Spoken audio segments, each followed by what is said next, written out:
Comentario de la semana y tiene que ver con el coronavirus, ¿no? Todo tiene una dinámica desbordante, la verdad. A ver, veamos algún tema en especial. Estaba viendo cuando el día jueves el gobernador jujeño suspende las clases. Claro, generó un montón de dudas, no era una medida precipitada, críticas. El día viernes hubo una conferencia de prensa donde estaba presente el presidente de la República, el ministro de Educación, el ministro de Salud, todo el gabinete. Fue una cadena nacional donde de repente fue una decisión inconsulta, no se consultó al ministerio, apresurada, no es conveniente, los chicos. El sábado empezaron algunos aspectos a cambiar, el domingo se suspendieron las clases en todo el país. Y esta es la dinámica que imprimen las cosas, ¿sí? A lo que parecía alocado el día jueves, el día domingo a la noche uno pensaba, ¿a alguien se le ocurre meter 50 chicos en un aula, codo contra codo, en escuelas que no están ni siquiera adecuadas para esto? Porque vaya a cualquier escuela, dígame si tienen jabón para lavarse los chicos, si hay toallas. La realidad es que no estamos ni equipados para esto, pero lo que el jueves parecía una cosa, el lunes era hasta lógico y totalmente decir, ¿cómo hemos llegado hasta acá? ¿A quién se le ocurre que podían estar los chicos dentro de un aula hacinados, digamos? Pero bueno, es así, es la dinámica de lo que está pasando. ¿Qué es lo que empezó a marcarse acá? Evite los contactos. Me parece que este es un eje fundamental para tratar de interrumpir, ¿no es cierto?, la propagación de esta pandemia, evitar los contactos. En función de esto, creo que gran parte de las medidas que se están tomando vienen por acá. Evitar los factores de riesgo a la casa, la gente con factores de riesgo a la casa, mayores de 60 años, la gente que tiene alguna patología prevalente, digamos, que lo hace propenso de esto, sean diabéticos, hipertensos. El que está acá va a estar hoy y después de mañana ya está en la casa, digamos, y va a salir al aire por Skype. Bueno, evitar ese tipo de posibilidades, digamos, como una forma de tratar de interrumpir. Trabajar desde la casa, lo que puedan hacerlo. No hace falta ser una persona que está dentro del marco del riesgo, digamos. Aquellas actividades que puedan ser desarrolladas de las casas es lo que se aconsejó, se está haciendo con la administración pública. El gobernador Morales limitó ahora el 50% de los empleados, van a ir un día sí, un día no.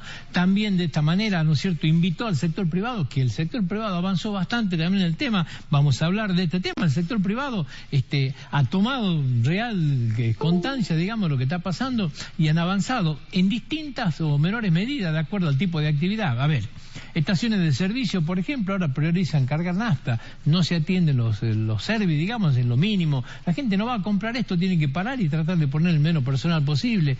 Los bancos han picado en punta, ¿pero por qué? Porque de repente, claro, te aparece, no sé, el Banco Santander, por poner un nombre, que tiene sus sucursales en España, en Europa, este tipo de medidas, digamos, las están tomando hace muchísimo más tiempo que nosotros. Entonces, los bancos empezaron antes de todo esto a tomar medidas con las reuniones más espaciadas, en los ascensores, o sea, el tipo de atención al público. Bueno, todo esto fue cambiando y el sector privado en este caso reaccionó distinto, digamos. ¿Por qué? Porque, bueno, había condicionamientos de esta naturaleza que estábamos viendo. Hay que modificar conductas. Es la clave de todo esto, cambiar muchas conductas de la vida diaria. Una conducta que tenemos nosotros, los latinos, los argentinos, la efusividad en el saludo, el dar la mano, el abrazo. Hoy parece hasta ridículo y nos cuesta darnos cuenta de esto, pero la realidad es que lo tenemos que hacer. O sea, basta del beso en la mejilla, del abrazo. Parece una cuestión irracional decir, pero ¿cómo voy a entrar y no voy a saludar? Pero esta es la realidad. Hay que evitar todo este tipo de cosas, limitar absolutamente los contactos. En este marco, a la gente que están mandando a la casa, parece mentira, pero la están mandando a la casa a quedarse en la casa, a cuarentena. No lo están mandando a la casa de vacaciones para que salga a pasear por el centro. Parece mentira, pero la gente no entiende este tipo de cosas. Lo que ha sucedido ahora en la costa, digamos, es un ejemplo vivo. Hoy es el gran debate de este tema, porque ayer aparecen fotos donde hay 2 kilómetros de cola para entrar a Montehermoso. O sea, la gente asimiló esto con las vacaciones y se viene un fin de semana largo. Entonces, los grandes centros hay que estar acá. Hoy han tomado decisiones en la costa, en Pinamar, en Villa Gesell, de cerrar todo. Y aclararle a la gente que no va a haber restaurantes, confitería, va a cerrar la hotelería, medidas hasta que rozan lo inconstitucional. Pero la realidad es que han tomado estas decisiones los intendentes ante la falta de conciencia. En la Argentina todavía no tenemos una real conciencia de lo que está pasando. Parece mentira, pero vemos las imágenes mundiales y creemos que acá no va a llegar, como pasa siempre. A mí no me va a pasar. Ahora, cuando nos pase, lamentablemente, esta misma precariedad que tenemos los argentinos va a tener una gravedad que tal vez sea mayor que otros lugares. Y esto no es para asustar a nadie, es un hecho de la realidad. O sea, si el virus entra con fuerza acá, producto de nuestra terquedad, de ser unos necios, la realidad es que nos vamos a enfrentar con un problema de características inusuales y que no estamos en condiciones de enfrentarlo. Por eso hay que trabajar mucho la prevención, que la gente tome conciencia de lo que está pasando, de lo que tenemos que hacer. ¿Qué tenemos que hacer con los viejitos y los jubilados? Esto pasó en los bancos.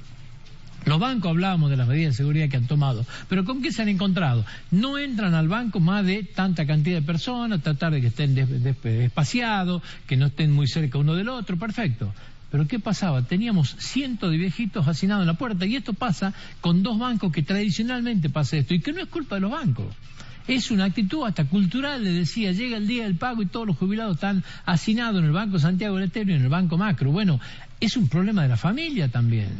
Es un problema de los hijos, de los nietos. Tenemos que darnos cuenta que no podemos seguir permitiendo que los abuelos vayan, ¿no es cierto?, por el tema jubilatorio. El banco puede hacer algo, es difícil, el banco toma la medida que tiene que tomar, pero es un problema cultural que tenemos.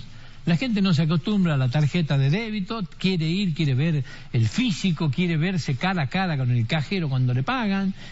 Bueno, es difícil cambiarlo, pero ahora hay una coyuntura distinta.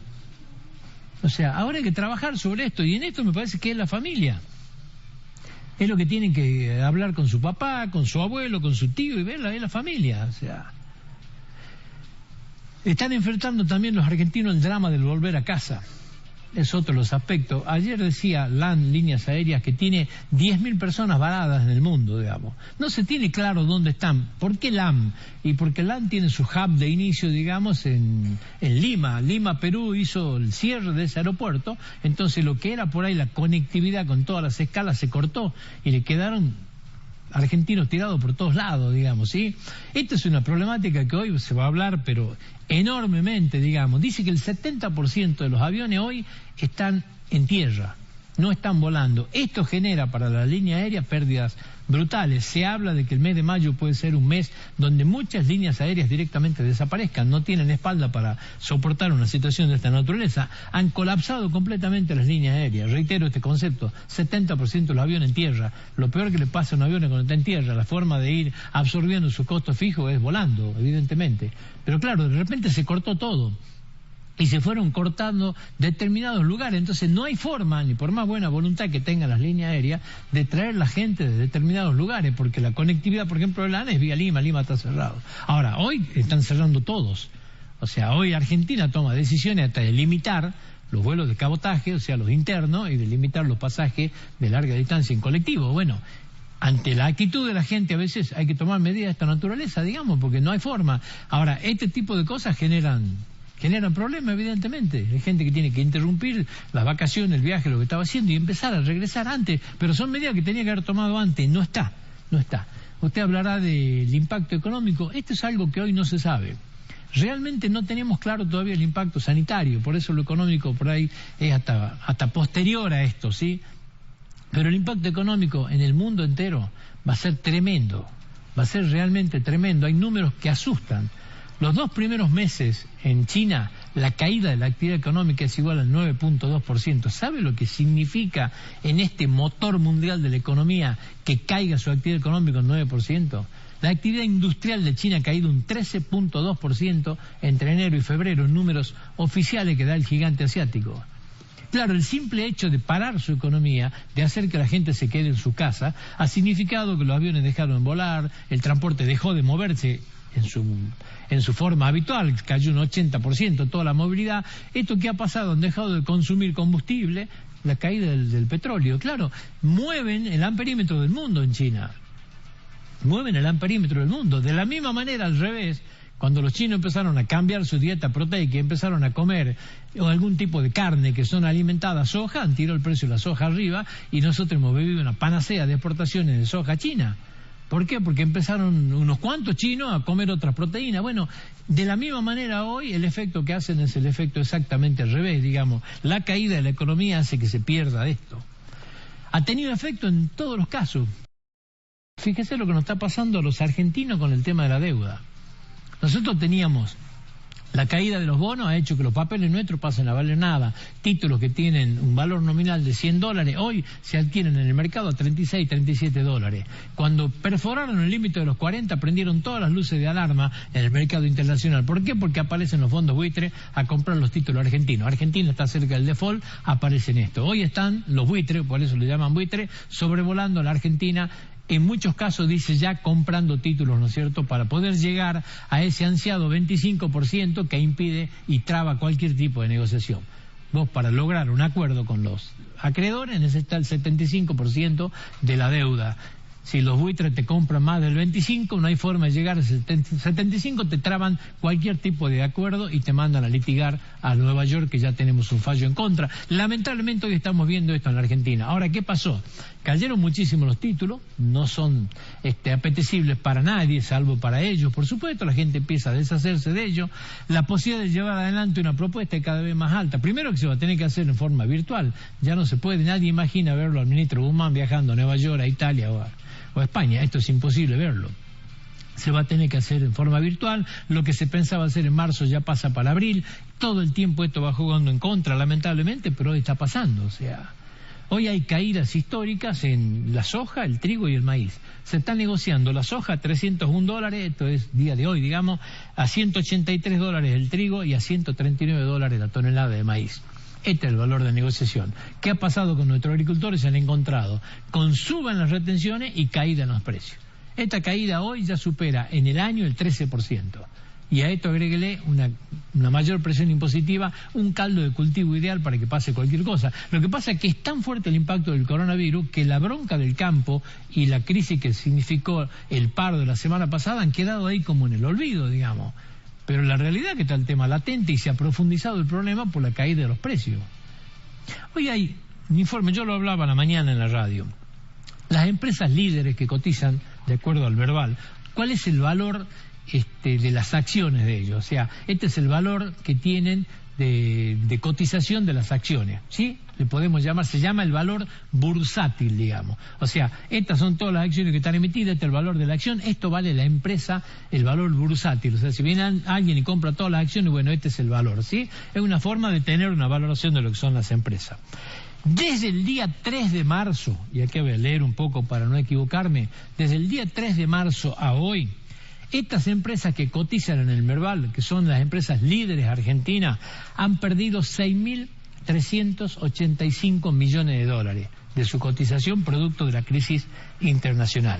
El conjunto de estas empresas valían 20.025 millones de dólares, hoy valen 13.640 millones de dólares. Cuando hablo de esto, a ver, para que nos entendamos de qué estoy hablando de Telecom, que perdió un 11.6%, un 11.46%, de Cablevisión perdió un 29.12% del valor de sus acciones, de Transener 32.75%. Como usted ve, estoy hablando de muchas empresas de comunicaciones y de energía, pero también estoy hablando de bancos y ya le digo el porqué. Edenor perdió un 26.32%, Pampa Energía perdió un 23.95%, Aluar perdió un 37.54%, o sea, el cabo de 10 días vale un 37, vale un tercio de lo que valía. Bancos, el banco francés perdió un 38.61%, el banco Macro perdió un 40.61%, el banco Galicia un 43%, el Superdeal un 46.72%, YPF perdió un 52.06%. ¿Saben de cuánto vale en el ámbito bursátil YPF? Vale 1.555 millones de dólares. Cuando fue el tema de YPF con los españoles, allá con Brufao, en la vieja época, ¿no es cierto?, del kirchnerismo, cuando recuperamos YPF, 5.000 millones de dólares costó ese 50% que había que recuperar. Hoy, ¿sabe cuánto vale YPF? Vale 1.555 millones de dólares. Este conjunto de empresas, que son 17 empresas, cuando uno analiza lo que es el valor de Mercado Libre valía el 3 de marzo de la misma ecuación, pero en la bolsa de Nueva York valía 31.039 millones. 31.039 millones de pesos. Hoy vale 23.230. Usted mire lo que ha perdido. Pero ¿sabe cuánto vale Mercado Libre comparado con otras 17 empresas de las que le estoy nombrando? Vale 10.000 millones de dólares más. La sola empresa Mercado Libre vale en el ámbito bursátil 10.000 millones de dólares más que las otras 17 empresas donde están bancos, energéticas y empresas de comunicaciones. Realmente el mercado mundial está totalmente sobrellevado por este tema del coronavirus que nos está llevando puesto. Hoy Trump habló de tratar de inyectar a su economía 800.000 millones de dólares. Esto es lo que le pidió el Congreso de autorización. ¿Por qué? Porque está entrando en recesión Estados Unidos. O sea, está terminando de pasar algo que nadie creía, porque Trump tiene 400.000 errores. ¿Qué es lo que tiene a favor? Que la economía funciona bien, está con pleno empleo. Entonces, cuando el bolsillo está lleno, tiene muchas posibilidades de seguir ganando elecciones. La soslayó al principio, la relajó, como hicieron varios, digamos, y hoy se le ha caído encima con todo. Bueno, hoy pidió autorización para inyectar 800.000 millones de dólares, porque por más que la tasa de la Reserva Federal de Estados Unidos la puso al 0%, no alcanza como incentivo. Ni siquiera a tasa cero la gente está pidiendo plata, porque hoy está el mundo paralizado. O sea, el mundo ha tenido un freno tan pero tan importante que está paralizado, lamentablemente. Hay muchos temas sueltos que me parece que hay que tocarlo y que empiezan a aparecer. El tema del Malbrán es uno de ellos. Realmente lo que está pasando, y habla a las claras de cómo nos encuentra, ¿no? Porque necesitamos 48 horas para tener un test para ver si es coronavirus o no es coronavirus, pero solamente se hace en el Malbrán. Ahora, lo del interior, ¿sí? Si hablamos en el caso de Jujuy, que nos faltan 2 casos por corroborar, ya llevamos 6 días, digamos, esperando. La realidad que estas 48 horas es si todo funcionaría normal, pero la realidad es que no está funcionando normal. Falta muy poco, dicen algunos, para que se puedan habilitar 35 centros que puedan hacer estos estudios. Jujuy puede tener el suyo, digamos, pero hoy se está trabajando a contrarreloj para poder tener este tema. Cuando esto pase, va a suceder algo con toda seguridad. Hoy los números del coronavirus están un poco, no mienten, porque la realidad es que nadie está queriendo ocultar esto, sino que hoy están subvaluados porque no hay forma de detectarlo. Cuando haya 35 laboratorios, va a suceder que de repente es como que no va a aumentar mucho la cantidad de coronavirus. No hay que entrar en pánico, ni volverse loco, ni creer que nadie le estaba mintiendo a nadie. Simplemente hoy hay casos que no están perfectamente detectados porque la capacidad operativa del Malbrán está sobrepasada y no hay forma de diagnosticarlo en tiempo y en forma. Esto va a llegar porque ya se está trabajando fuertemente para que haya 35 laboratorios, pero hoy, ¿no es cierto?, hoy están, estos números de alguna manera están subvaluados, digamos. Se han avanzado con una serie de medidas que van a tener efectos grandes, cierre de fronteras.